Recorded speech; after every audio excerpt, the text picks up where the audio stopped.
നമ്മളിപ്പോൾ എത്തിയിട്ടുള്ളത് നല്ല ആനകളുള്ള സ്ഥലത്തേക്കാണ്. അവിടെ ക്ലീൻ ചെയ്യുന്നവരും ഉണ്ട്. ഇതൊക്കെ 2 ഷോലൊക്കെ കൊടുത്തിട്ട് ഇങ്ങനെ അടിച്ചു കൊണ്ടിരിക്കാനും കൊടുത്തത് നല്ല ജോലിയാണ്. വലിയൊരു കഷ്ടപ്പാടില്ല കേട്ടോ. അപ്പോൾ ഇവിടെ 3 ആനകളാണ് ഈ ലൈനിലുള്ളത്. ഇവിടെ അടുത്തടുത്തായിട്ട് ഇനിയുണ്ട് അപ്പുറത്ത്.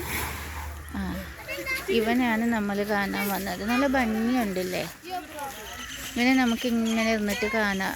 ബാക്ക്ഗ്രൗണ്ടൊക്കെ ഭയങ്കര പച്ചപ്പാണ്.